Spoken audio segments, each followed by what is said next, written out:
Tomemos algum tempo para refletir juntos sobre a Palavra de Deus com o sermão intitulado A História da Mãe.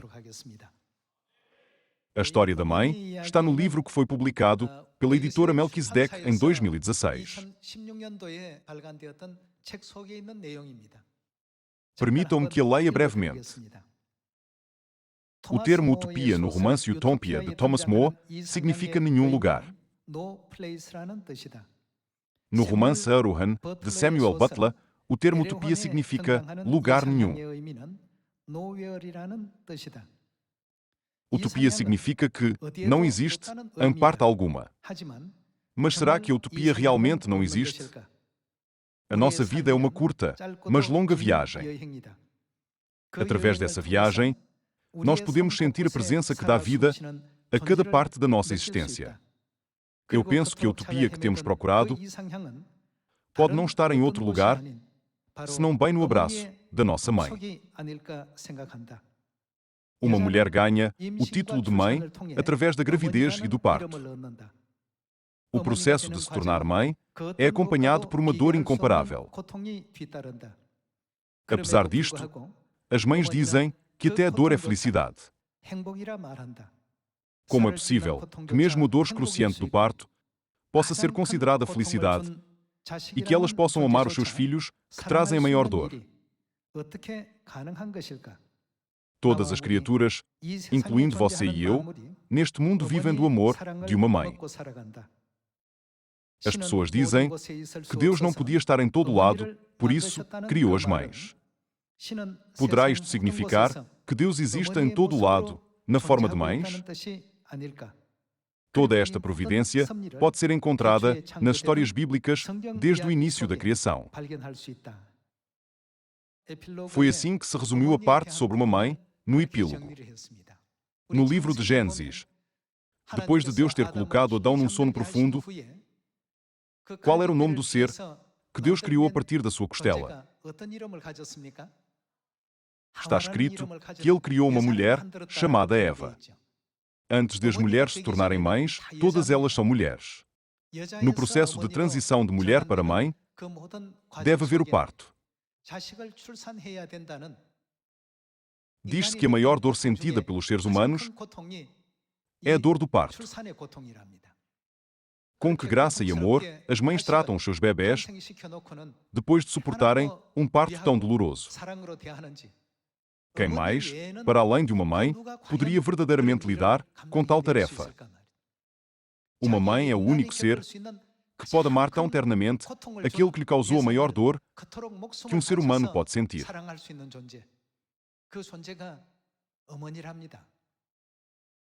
Por isso, enquanto lia o epílogo do livro A História da Mãe,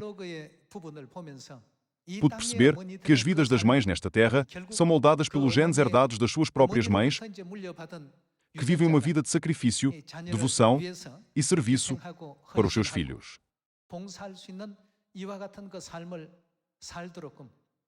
Parece ser o mesmo para todas as mães. Se é pelo bem dos seus filhos, ela humilha-se e assume posições inferiores, embora seja estimada e preciosa. Não há ninguém, exceto a mãe, que possa fazer isto. Por que é que Deus criou isto desta forma? Hoje, vamos examinar a Bíblia sobre este assunto. Nós agradecemos os grandes sacrifícios das nossas mães físicas, mas ao rastrearmos a linhagem das mães, acabamos por chegar a Eva. De acordo com a Bíblia, de quem é Eva registada como esposa? Ela está registada como esposa de Adão. De acordo com Romanos capítulo 5, versículo 14, quem é que Adão representa? Ele representa Cristo que há de vir, ou seja, o nosso Pai espiritual. Na Bíblia, a nossa mãe espiritual, que é a esposa do nosso Pai espiritual, é referida como Eva, por ser a mãe de todos os seres humanos. Em Gálatas, diz, mas a Jerusalém lá de cima é livre, a qual é nossa mãe. Uma mãe também sente muitas vezes a falta da sua mãe e também da mãe da sua mãe. Quando a vida lhe parece sufocante, desafiante e cansativa, a sua juventude desvaneceu-se, os seus filhos abandonaram o seu ninho e não há ninguém por perto. Se lhe perguntarem, de quem é que sente mais falta? Mesmo entre os idosos, a resposta é frequentemente mãe. Mesmo quando se pergunta aos avós na casa dos 80, 90 anos, eles dizem que são os que mais sentem saudades das suas mães. Quando as pessoas pesquisaram qual é a palavra mais bonita nas línguas de todo o mundo, mãe foi considerada a mais bela. A presença de uma mãe no coração de todos significa os sacrifícios e o amor da nossa mãe espiritual e como ela guia silenciosamente os seus filhos ao longo do caminho do Evangelho. Todos estes elementos, creio eu, contribuem para um anseio universal pela mãe.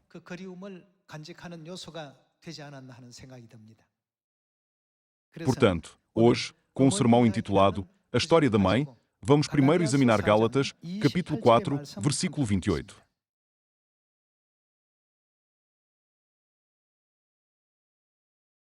Gálatas, capítulo 4, versículo 28. Vós, porém, irmãos, sois filhos da promessa, como Isaque. Como, porém, outrora, o que nascera segundo a carne, perseguia ao que nasceu segundo o Espírito. Assim também agora dois. No versículo 28, está escrito que somos filhos da promessa, como Isaque. Isto mostra, como a Bíblia descreve, aqueles que acreditam em Deus e participam no caminho da salvação. Então, vamos abrir o capítulo 2 de 1 João para ver que promessa Deus nos fez para que nos tornemos filhos da sua promessa.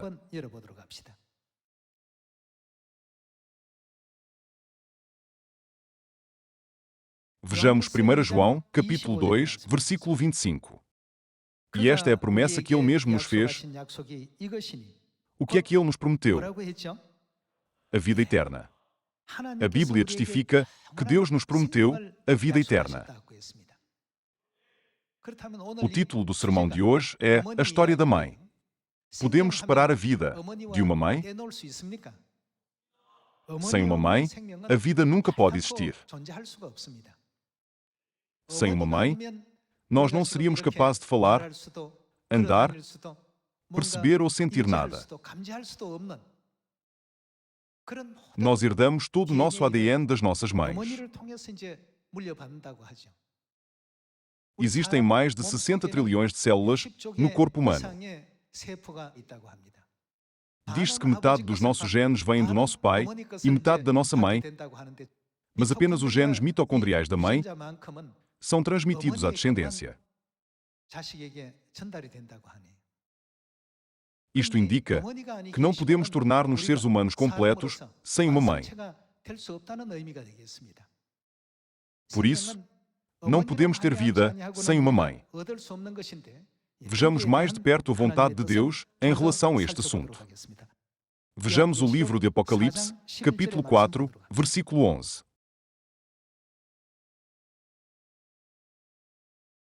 Apocalipse, capítulo 4, versículo 11. Tu és digno, Senhor e Deus nosso, de receber a glória, a honra e o poder, porque todas as coisas tu criaste, sim, por causa da tua vontade, vieram a existir e foram criadas. Todas as coisas foram criadas por Deus. Pela vontade de quem é que todas as coisas vieram à existência? Pela vontade do Senhor, ou seja, pela vontade de Deus. Então, não poderia Deus ter criado todas as coisas através de um pai para que toda a vida pudesse nascer sem uma mãe? Sim, Ele poderia tê-lo feito porque Ele é Deus Todo-Poderoso. No entanto, Ele não o fez. Mas em vez disso, fez com que todos os filhos nascessem apenas através de uma mãe. Sem uma mãe, a conclusão da vida é absolutamente impossível. A fim de dar à luz a próxima geração, a mãe deve suportar muito sofrimento. Por isso, podemos dizer que a palavra mãe engloba a dor, o sacrifício, o sofrimento e a agonia.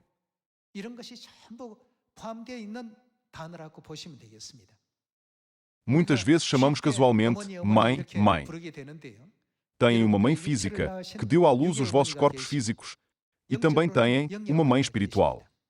Devem compreender que, em nome de uma mãe, existem inúmeras dificuldades ocultas e dores suportadas para criar os filhos.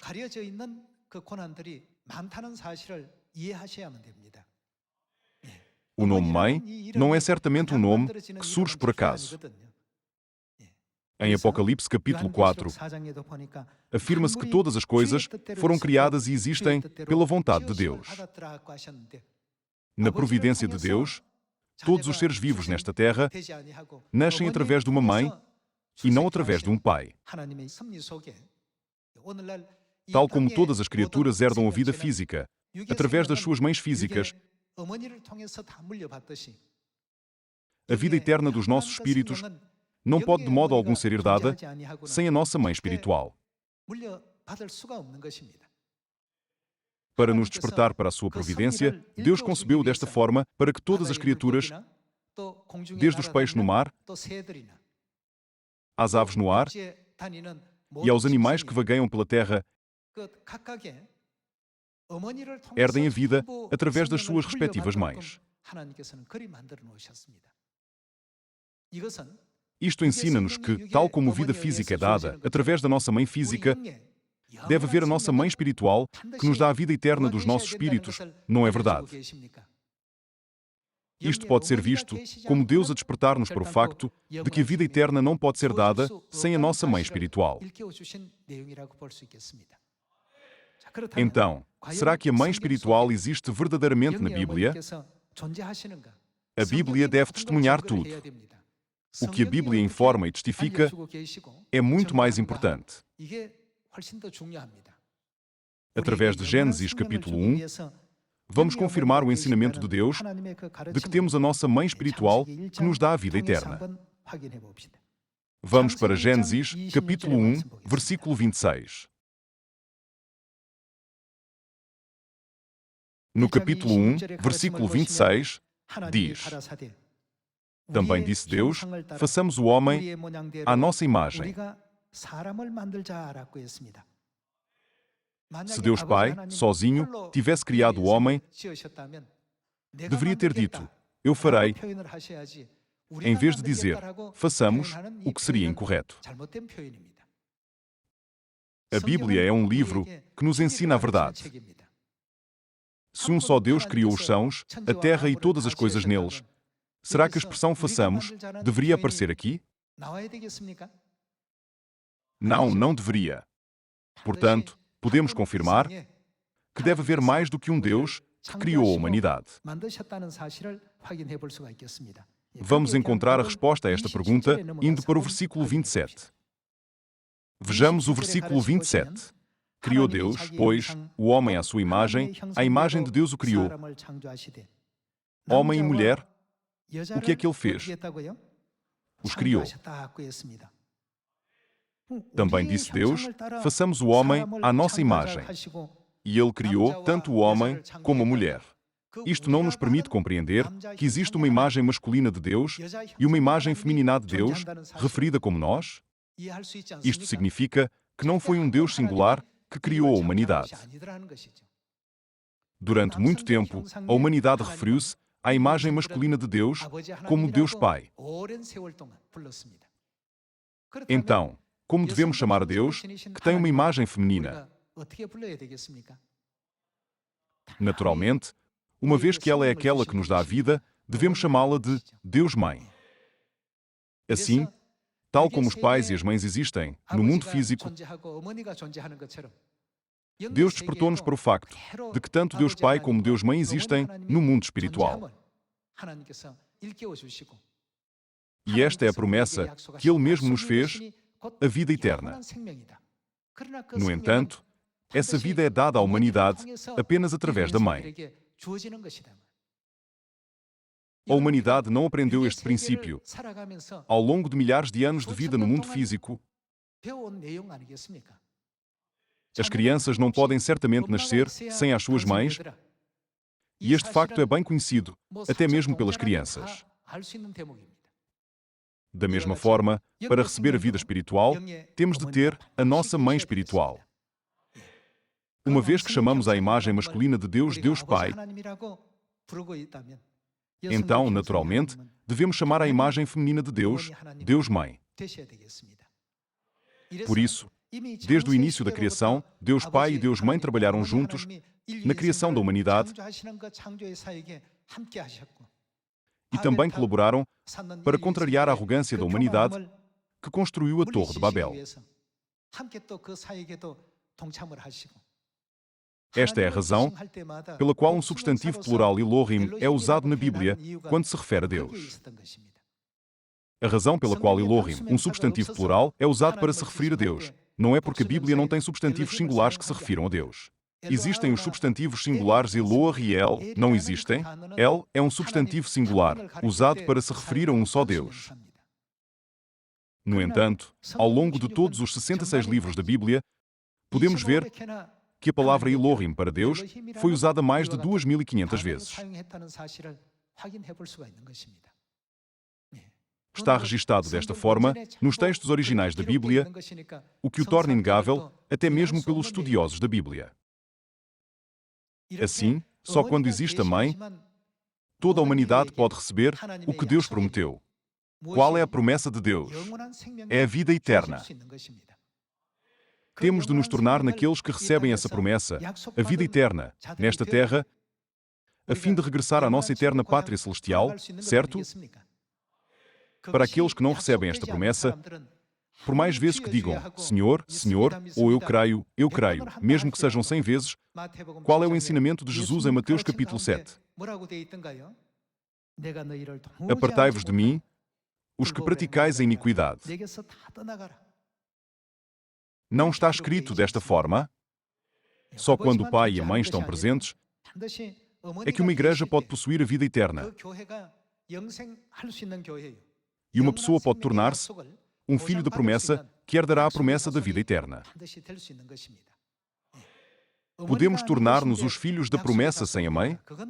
É uma impossibilidade. E só pode ser visto como um falso ensinamento que distorce os ensinamentos de Deus que nos foram dados. Depois, vemos consistentemente numa família que uma mãe serve os seus filhos e o seu marido. Esta é a ordem que Deus estabeleceu. Não está escrito que o marido é o cabeça da mulher? A Bíblia também diz: as mulheres sejam submissas ao seu próprio marido, como ao Senhor. Maridos, amai vossa mulher. Isto é o que a Bíblia nos ensina sobre a construção de uma família harmoniosa. A Bíblia está cheia de ensinamentos de que devemos cuidar uns dos outros. Tanto os pais como as mães são preciosos. Enquanto uma mãe ocupa uma posição elevada na família, ela humilha-se. Embora ela seja a dona, ela vive como se fosse uma serva. Além disso, diz que o amor de uma mãe pelos seus filhos é um gene transmitido pela mãe da sua mãe e mais além.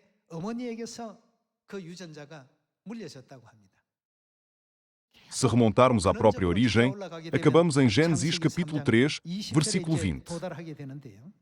Vejamos Gênesis capítulo 3, versículo 20.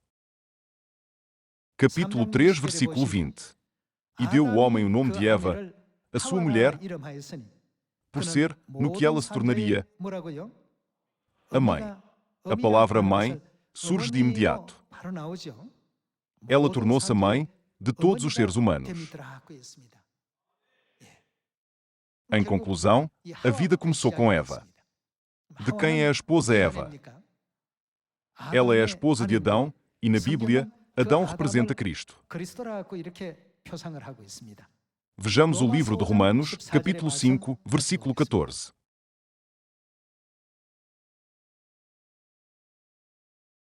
No capítulo 5, versículo 14, está escrito: entretanto, reinou a morte desde Adão até Moisés, mesmo sobre aqueles que não pecaram à semelhança da transgressão de Adão. Quem é ele? O qual prefigurava aquele que havia de vir. Quem é aquele que havia de vir? É Cristo. Então, quem deve verdadeiramente existir com Cristo? Eva, como esposa espiritual, deve definitivamente existir com Cristo. Por isso, em Apocalipse capítulo 22, aparece o Espírito e a noiva. O Espírito representa Deus Pai e a noiva significa a sua esposa. O pai e a sua esposa, num contexto espiritual, são Deus Pai e Deus Mãe. Além disso, em Apocalipse capítulo 21, aparece o Cordeiro e a esposa do Cordeiro. Todos estes conteúdos semelhantes estão registados em toda a Bíblia. Por isso, Adão é um padrão daquele que havia de vir, Cristo. E o que é que a Bíblia diz sobre Deus Mãe, que é a esposa de Cristo? Por ser a mãe de todos os seres humanos. Por outras palavras, Adão simboliza Deus com um aspecto masculino, enquanto Eva representa Deus com um aspecto feminino. Deus veio a esta terra pela segunda vez para chamar toda a humanidade seus filhos amados.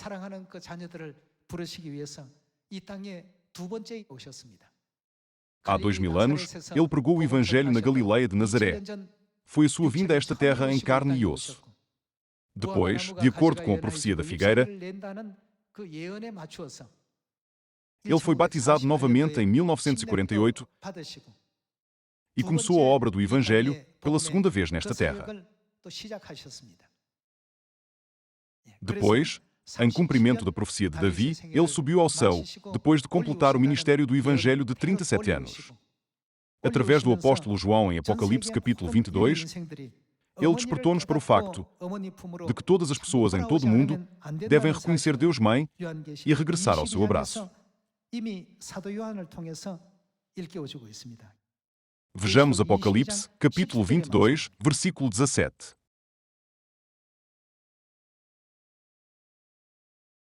O Espírito e a noiva dizem: vem. Por outras palavras, o pai e a mãe dizem: o que eles dizem? A quem devemos voltar? Eles estão a chamar-nos a regressar ao Espírito e à noiva. Isto significa que toda a humanidade pode alcançar a conclusão da fé quando se aperceber da mãe. Só quando conhecemos o pai e a mãe é que todos podemos regressar ao pai e à mãe. O Espírito e a noiva dizem: vem. Aquele que ouve, diga: vem. Aquele que tem sede, venha. E quem quiser, receba de graça a água da vida. Eu, a todo aquele que ouve as palavras da profecia deste livro, testifico. Por outras palavras, advirto todos os que ouvem as palavras da Bíblia. Se alguém lhes fizer qualquer acréscimo, Deus lhe acrescentará os flagelos escritos neste livro. E, se alguém tirar qualquer coisa das palavras do livro desta profecia, se alguém subtrair, Deus tirará a sua parte da árvore da vida, da cidade santa das coisas que se acham escritas neste livro. As palavras do Espírito e da noiva, que nos dizem para vir, não podem ser mudadas. Toda a humanidade deve encontrar o pai e a mãe nesta terra e regressar ao abraço da mãe, onde a verdadeira fé é realizada. Não está profetizado no livro de Isaías capítulo 60 que, por causa da luz brilhante, os filhos virão de longe e as filhas serão trazidas nos braços? Vamos confirmar isto no livro de Isaías capítulo 60.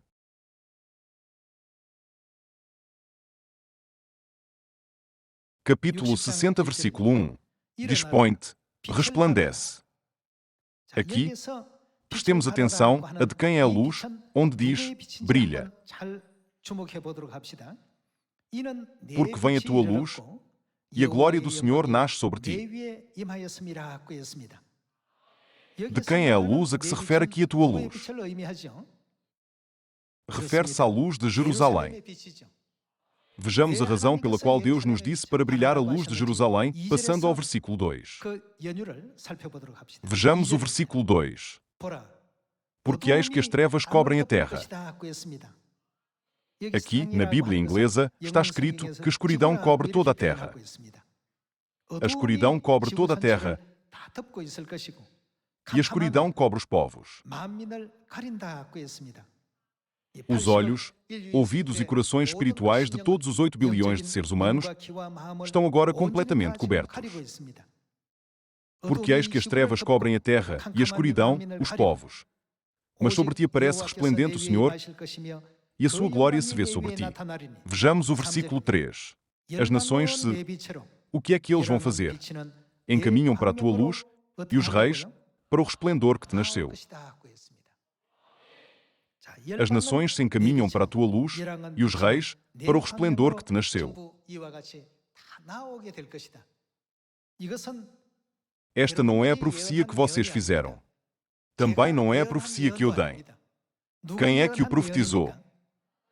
É uma profecia feita por Deus. Vejamos o versículo 4. Levanta em redor os olhos e vê. Todos estes se juntam e vêm ter contigo. Teus filhos chegam de longe e tuas filhas são trazidas nos braços. Então o verás e serás radiante de alegria. O teu coração estremecerá e se dilatará de júbilo, porque a abundância do mar se tornará a ti e as riquezas das nações virão a ter contigo. Quando é que estas coisas acontecerão? Quando pregamos, proclamamos e fazemos brilhar a luz da glória de Jerusalém a todas as nações nesta aldeia global coberta de trevas.